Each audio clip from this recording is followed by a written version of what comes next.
Mwiriwe neza, amahoro y'Imana abane namwe. Nk'uko bisanzwe turi kuri Redeemed Podcast, uyu munsi muri kumwe nanjye Sonia Igiraneza, tukaba tugiye kuganira ku bintu bitandukanye, ariko topic y'uyu munsi cyangwa se insanganyamatsiko y'uyu munsi dufite iravuga ngo gucungurwa no guhindurwa, uko umukristo w'urubyiruko yitwara mu buzima bwe bwa buri munsi. Ese nk'umukristo wamenye Imana cyangwa se umukristo wahawe agakiza, ubuzima ubayemo bugaragaza Kristo wamenye? Ese ko mva gukizwa buri munsi bikwigisha iki? Ndi kumwe na mugenzi wacu rero, nawe yabibwira. Murakoze cyane. Amazina yanjye ni Uwimpuhwe Adeline, nkaba nanjye ndi umukobwa ushima Imana kandi nkaba nishimira agakiza nahawe ku buntu na Kristo. Nanjye tugiye kubana fatanyije na mugenzi wanjye. Murakoze. Adeline, urakoze cyane. Nishimiye kubana nawe uyu munsi, ni iby'agaciro kubana n'umukristo urubyiruko rwamenye Imana. Bibe by'agaciro twicaye tuvugana ku ijambo ry'Imana. Bijyanye na topic umunsi turi buganireho, Adeline, ese urugendo rwawe cyangwa se ubuzima bwawe, yaba ari imbere utaramenya Kristo cyangwa se na nyuma wamumenyeye, nyine dusangiza muri make uko ubuzima bwawe bwari bumeze. Murakoze cyane. Nk'uko ubizi ndabizi nawe uri umukristo, ntabwo biba byoroshye. Yego, urugendo rwanjye, ndi umukobwa wagira umugisha nk'uko nabibabwiye. Nagiriwe amahirwe yo guhabwa izina umukristo ndi umwana. Ariko kuba nari mfite iryo zina ryo kuba nitwa umukristo ntabwo byari bivuze ko ndiwe. Yego. Njyewe nakuriye mu nzu y'Imana, nakuze nkunda gusenga, ariko nyine ngashyiramo n'ubwana bwinshi kuko ntabwo nari nagasobanukiwe neza.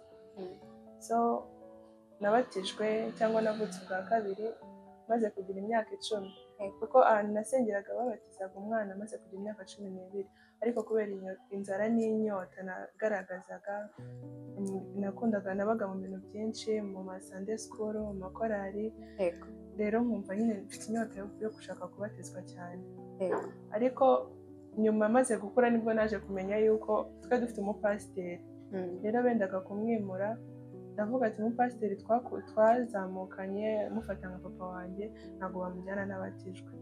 Rero mbishyiramo imbaraga ariko ngendeye kuko nshaka kubatizwa n'umupasiteri, ariko nashaka kubatizwa kubera yuko nshaka kuvuga ubwa kabiri koko mpabwe Mwuka Wera cyangwa ngo ngere ikirenge mu cya Yesu Kristo. So urumva nabikoze ndi umwana, ariko maze kugira nk'imyaka 14 ubwo natangiye kumenya neza ko ngomba gusenga cyane.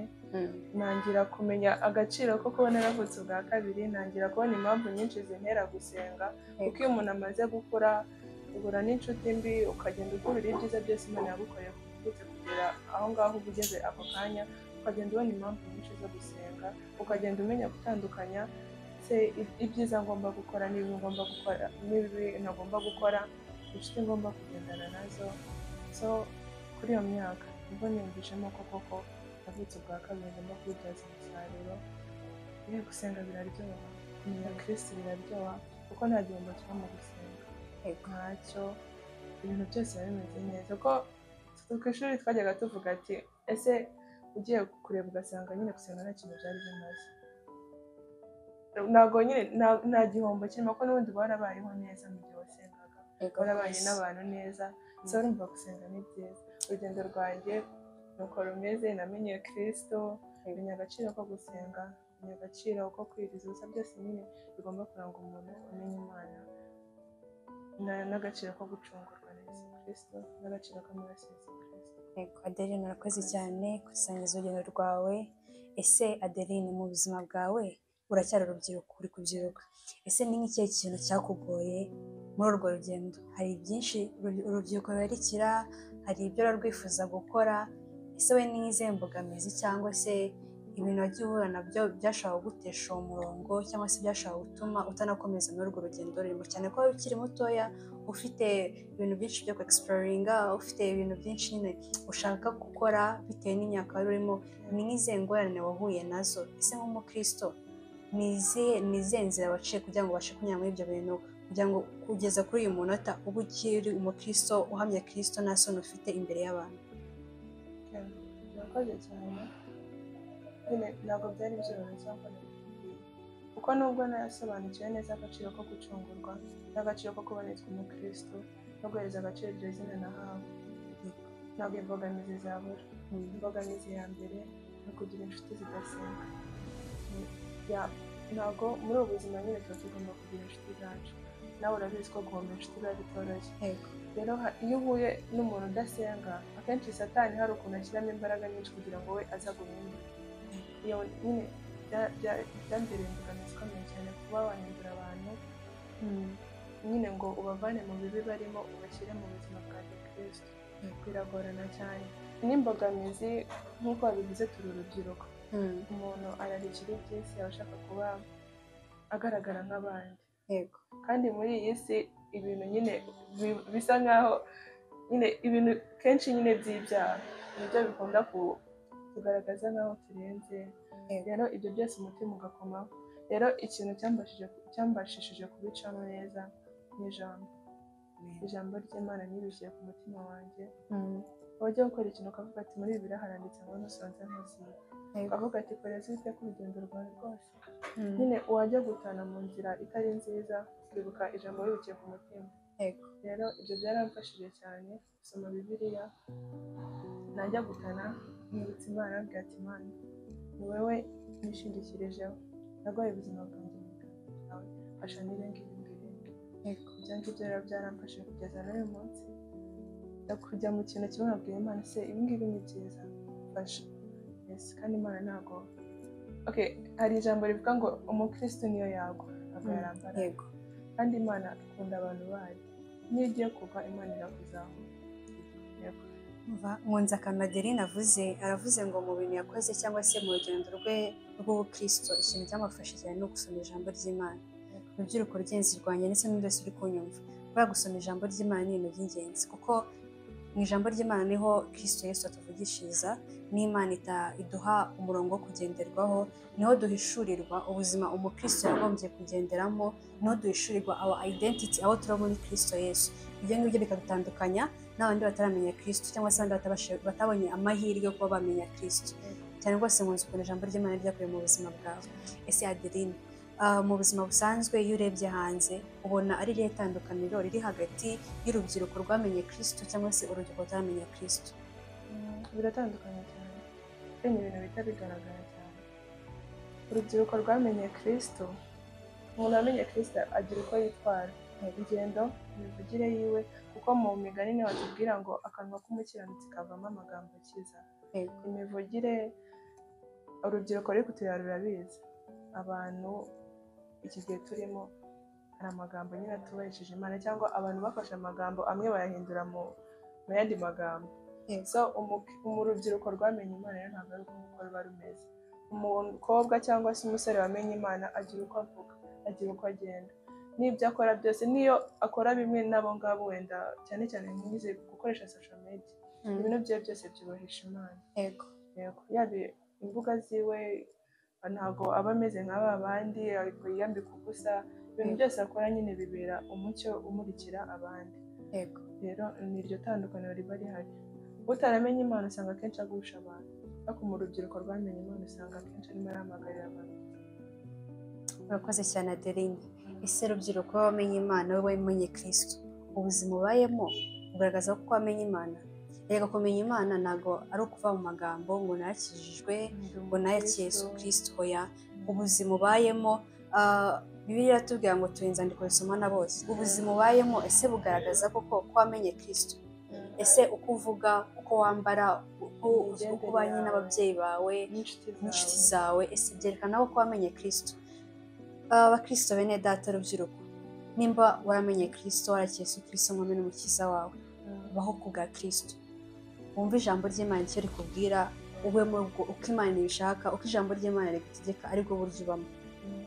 Ese Adeline, ubona kuba umuntu yaba ari umukristo, cyane cyane nk'umuntu uri mu rugendo rwo gukizwa cyangwa se umuntu wakiye Yesu Kristo, ubona kuba yaba akivugana wenda n'inshuti yari afite, agikora akazi nk'ako yari afite, akigaho yigaga, mbese ubuzima yarabayemo mbere, ubona kuba akiburimo hari ikintu byangiza ku mubano we n'Imana, haba mu myitwarire, uburyo yizera ndetse n'imico ye muri rusange, ubona aricyo bishobora kwangiza ku mibanire ye n'abandi, ku buryo ushobora kuvuga ati okay, ubwo namenye Yesu Kristo hari ibyo ngomba kureka, cyangwa se abantu sinzabavugisha kuko namenye Yesu Kristo. Ubona ubuzima, kuba umuntu abaye mu buzima busanzwe bwo hanze byafekita iki ku muntu uri mu rugendo rw'agakiza cyangwa se urugendo rwo kubana n'Imana? Okay, ntabwo navuga ko kuba waramenye Kristo ntabwo byakuvana aho uri, nta nubwo byagutandukanya n'inshuti, kuko Imana igutoranyiriza aho ngaho uri kugira ngo ubere abandi urumuri, kugira ngo n'abo ngabo badakijijwe bazakugirireho umugisha. Rero ntabwo ari bibi, ahubwo biba byiza iyo ahantu ku musozi nyine usa nkaho wasebeho cyangwa wakiraniweho ariwe ukirizwaho, kuko abantu uhinduka ubuhamya bugenda. Nujya kukutangira ubuhamya aravuga ati wa mukobwa yari ameze gutya ariko ubu ngubu ameze gutya. Urumva Imana ahubwo ni amahirwe, nabyita nk'amahirwe. Rero ikintu byakwafekitaho iyo umuntu yatoranijwe Satani amugendaho, ntabwo byabura kugira abantu baguca intege, kugira abantu batangira kukwita igitutsi. Rero ntabwo nabyita ko byakwafekita, kuko ugomba kugenda ukiherera ukabwira Imana ati nubwo bimeze gutya ariko ndabizi neza ko uri kumwe nanjye, ahubwo ugasaba Imana imbaraga, ukabwira Imana ati nyambika umwambaro w'urugamba, kuko umukristo agomba kugeragezwa uko byagenda kose, ari nacyo kikwereka ko neza uri kwiga nyine uvuga ati ibi ngibi niyo byagaruka ndabizi neza nahanganye nabyo. Rero ibyo ngibyo ahubwo bigomba gutuma ukomera avuze gusenga. Kadeni urakoze cyane. Nifite ikindi kibazo cy'amatsiko, ese nk'umuntu wamenye Yesu Kristo, tuvuge yenda nk'urubyiruko, sibyo, ni iki gituma bamwe usanga ari urubyiruko kuvuga ngo yamenye Yesu Kristo ariko imico ye cyangwa se uburyo yitwara ntibigaragaze koko Yesu Kristo yamenye? Ese ukeka ari iki gishobora gutuma abantu cyangwa se abakristo bamwe na bamwe bashaka kugaragara nk'aho bakijijwe ariko imico yabo itabihamya? Ukeka ari nk'iyo mpamvu ibitera? Impamvu ibitera ni uko umuntu aba adafite umwuka wera. Iyo umuntu afite umwuka wera aramuyobora mu mikorere yiwe, ni nawe umubwira icyo gukora.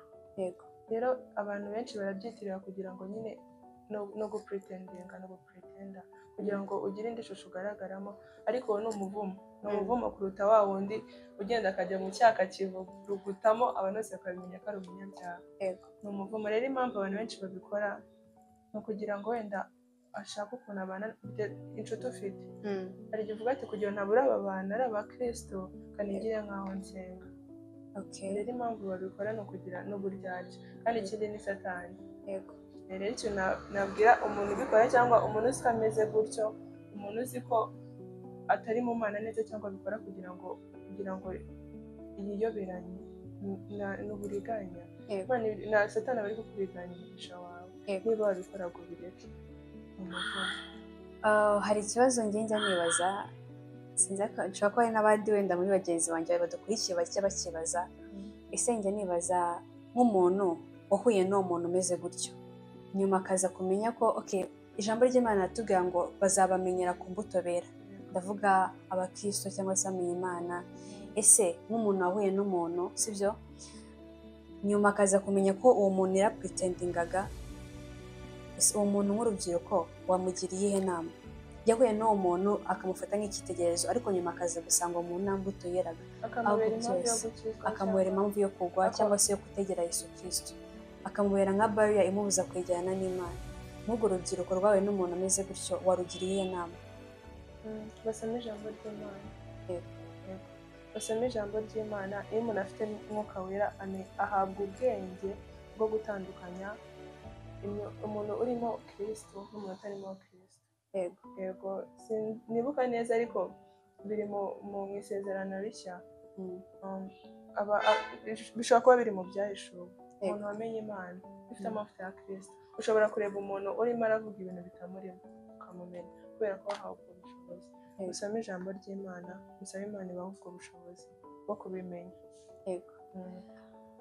Bakristo rero mwabyumvishe, nimba nawe wari uri muri iyo state yo kumva ko wahuye n'umuntu usanga uko wamutekerezaga cyangwa se imbuto wamubonagaho usanga nyine ntabwo byari biri ku mutima, nyine byari byo kwiyorobeka cyangwa se kwiyerekana, Adeline atubwira ikintu cyiza, gusoma ijambo ry'Imana. Muri ijambo ry'Imana harimo ubwenge bwinshi.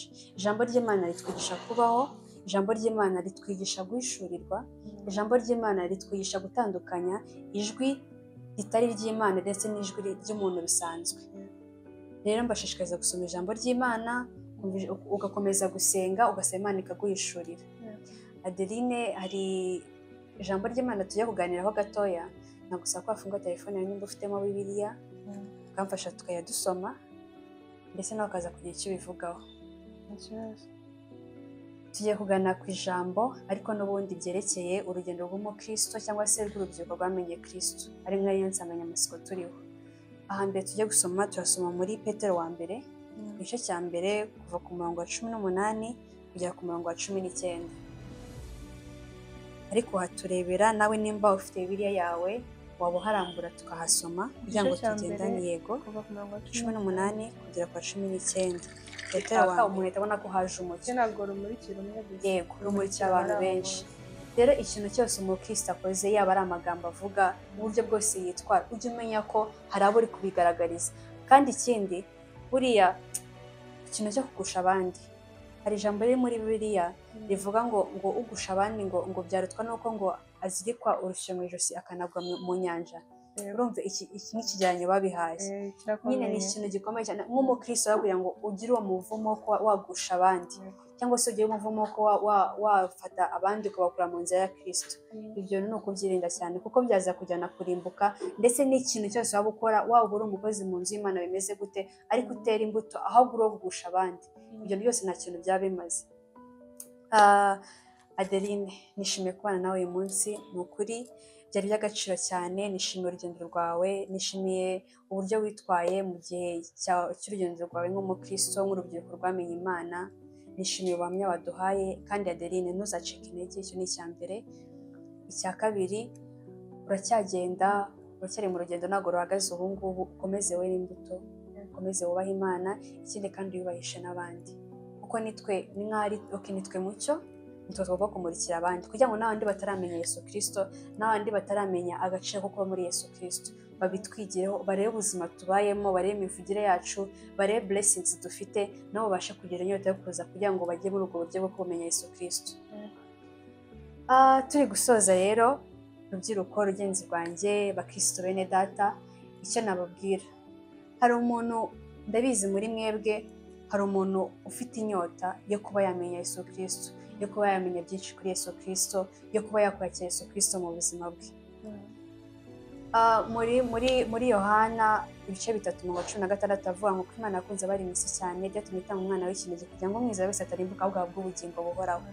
Icya mbere ugomba kumenya, Imana iragukunda, Imana yiteguye kwakira igihe cyose wazira, Imana yiteguye kwakira. Kandi mu Byahishuwe 3:10 haravuga ngo ndakomanga ku rugi, wumva ijwi ryanjye akingure nze dusangire. Ndumva ari 3:20, wumva ijwi ryanjye akingure nze dusangire. Imana ikintu ikeneye ni uko ukingura umutima wawe, ukayemera ikaza igakorera muri wowe, ikaza igakorera mu mutima wawe. Hari ukuntu umuntu aba afite ubwoba bwo kwegera Imana. Yego pe, Imana iratinyitse, Imana ni ishobora byose, Imana ni mu ijuru n'isi, ariko Imana buri gihe igira umutima w'imbabazi. Buri gihe bitewe n'urukundo rw'Imana, Imana iba yemerewe kukwakira. Nawe uzi ko wihebye, wumva ko ibintu byarangiye, nawe uzi ko wumva ibintu bitagishoboka, wumva ko nyine nta kintu kimaze, ntabwo Imana yemewe kukubarira. Imana cyafite imbabazi, Imana cyakomanga ku rugi rwawe ngo ukingure, ukingure umutima wawe uzi gukoresha. Rero nawe niba utakira Yesu Kristo, ca bugufi mu mutima wawe, usenge Imana ubwire ati Imana ndakwemerera vuba ukoreye mu buzima bwanjye, kuko ubuzima tubayemo hano mu isi buzarangira, kandi hari ubundi buzima nyuma y'ubuzima. Icyo nifuriza nawe mwifuriza, ndetse n'abandi bose badukurikiye, ndabifuriza kuzabana n'Imana, ndabifuza kuzagira ubuzima bw'iteka ryose, ubugingo buhoraho. Nta kuntu waba urimo hano mu isi wumva wishimye, ufite ibyishimo, ariko bikarangira ugize ute, urimbutse. Ariko kuba waramaye hano mu isi ufite Yesu Kristo, ufite amahoro ya Yesu Kristo, ufite ubuzima bw'Imana muri wowe, ariko noneho ukagerekaho yuko noneho uzanabana n'Imana mu bwami bw'ijuru, nta cyiza kirenze icyo ngicyo. Yaba ari uri mu nzira ya Yesu Kristo, uri mu nzira y'agakiza, komeza shyiramo imbaraga. Abakristo turageragezwa, duhura na byinshi bitugora bishobora kutuvana mu nzira, ariko ntugacike intege, komeza usenge, ukomeze wumve ijambo ry'Imana, ukomeze wumve ko kubaho ni Kristo. Nimba wahuye n'ikibazo, ijambo ry'Imana rimbwira gute kuri kino kibazo? Nimba wumva ukeneye gukizwa, tangira usome ijambo ry'Imana. Ntabwo ubundi Adeli gukizwa ntabwo kibwa bagenzi banjye, gukizwa ntabwo biza umunota umwe ngo uvuge ngo ndakijijwe. Oya, n'urugendo. Uko ugenda usenga, ugenda wegera Imana, uko ugenda winjoyinga kuba muri Yesu Kristo, Imana igenda iguha imbaraga, na bya bindi byose ma addiction yose yaba yaragufashe, ibintu byose aho burimo bigenda bishira gake gake. Kweki Imana irakuzi, Imana wayihaye umwanya ikora mu buzima bwawe. Nawe rero fungura umutima wawe, wumve ko umenekeye Imana, wumve ko imbere y'Imana uri umunyantege nke, wibwire ati Imana ndakwinginze yobora ubuzima bwanjye.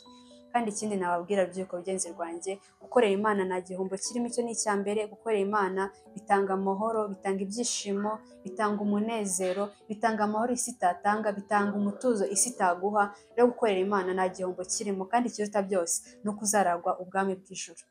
Adeline, wakoze cyane kuba natwe uyu munsi. Wowe urumva ari nk'iyo mesaje waha urubyiruko dukurikiye uyu munsi, cyangwa se n'abandi bakristo muri rusange badukurikiye?